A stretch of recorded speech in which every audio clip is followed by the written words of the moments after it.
Two simple key exercises can do a lot to help prevent lower back stress and strain and save you from the embarrassment of really short-sighted, low-range pull-ups. But they're not the classic pull chain exercises like rows and pull-ups that you might think, or even something supplemental like, rear flies or something. Instead, they're two key, support chain exercises that usually you would use for other purposes. So welcome back to my YouTube channel, my friend. I'm Matt Schifferly with another video to help you be fit and live free. And this week's episode is all about helping you solve the riddle of how can you do essentially vertical pull chain movements and get that coveted last couple of inches at the bottom range. And a lot of people have a lot of things to say and opinions about dead hang pull-ups, where you've got like tension, tension, tension, and then you just lose it and you relax into the bottom of the pull-up. And while that can get you that end range of motion, there's no tension in the muscle. And without that tension, there's not a whole lot of benefit or reason to get into that position to begin with. And that's why the real issue at large is not the range of motion as far as like flexibility is concerned, but range of tension, particularly in your lats or latissimus dorsi. Because this is a muscle that has a lot of chronic low activation, a lot of tightness, a lot of stiffness, which does contribute to a lot of issues in your shoulders and particularly your lumbar spine. So you've got lower back stress there. But what ends up happening is the less you can engage and proactively activate a muscle, the less range of tension you're going to have, and you lose a lot of the support, which not only helps you with the technique and get more out of the exercises, but creates a lot more stress in sensitive areas like your lower back and shoulders to begin with. And that's why the use of an ab wheel or even just using like a towel on the floor can be such an enlightening experience, because a lot of times we use this exercise for the sake of training our flexion chain and particularly our abs. It's like, it's an ab exercise. But if you notice, it's more of an isometric for your abs because your hips don't really move very much with this technique. But the motion is all about shoulder extension, kind of like people would do with bands or cables, or pulling down to warm up for back exercises in the gym. So when we do this exercise, a lot of times we think, okay, I'm getting to the floor and we're sagging, or we're kind of reaching to the floor with our face like we often do with pull-ups. So even though we're like, I got all the way out, we still have quite the angle here in the shoulder because my lats aren't fully stretching out because I don't have the tension control and strength to be able to do that. So when we do this exercise, we want to think not just, keep the glutes tight, the abs tight, and all that benefit, but think more about kind of like stretching out your armpits. Stretching out your lats. So the second I get set up for this, I am essentially like torquing, like trying to bend the bar in my hands, and my lats are really flexed. You want to think of it as a lat exercise. Then as I stretch out, I'm maintaining tension in my lats to provide support. So I'm even here, a little shaky.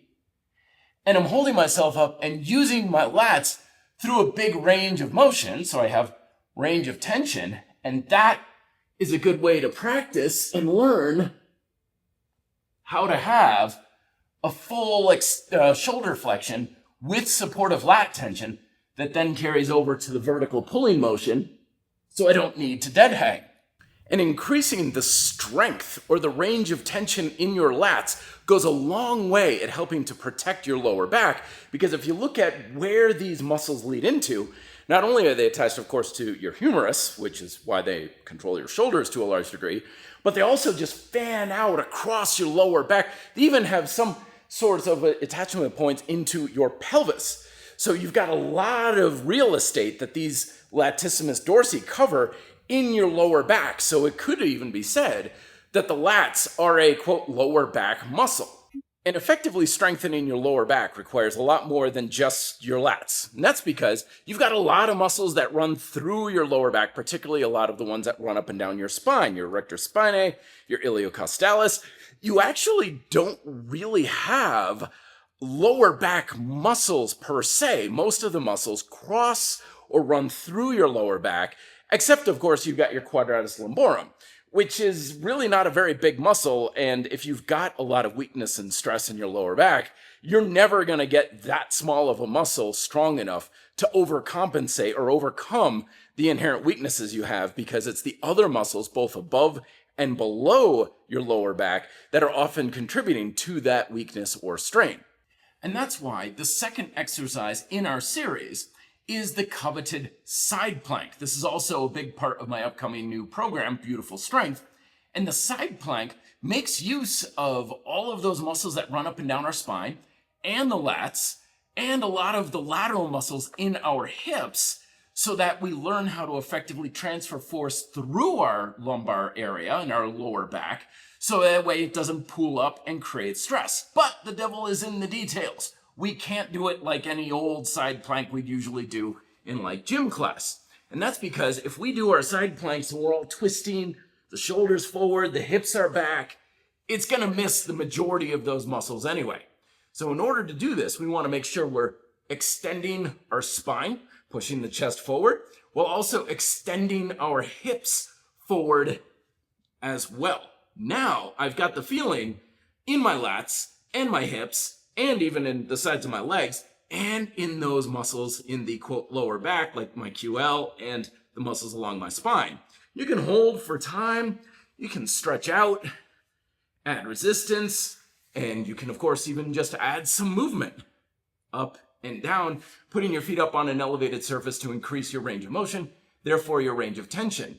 But the side plank is many ways much more of a productive, quote, lower back exercise for these reasons. It's the muscles above and below our lumbar area in the lower back, while making use of the muscles that transfer force through that area rather than into it, which creates our stress. And what's more, these two exercises work well together as a 1-2 punch powerhouse, not only for core training, but also for making a strong, resilient back that lays a good foundation for more effective pull-ups, more effective core training, and to help you have that coveted athleticism that allows you to move and bend and twist in a very practical way for applications in both sport and life. I put a micro workout down below in the description if you want to play around with that. Love to hear your thoughts on this, what your experiences are, and best of luck in your workouts this week. Be fit and live free.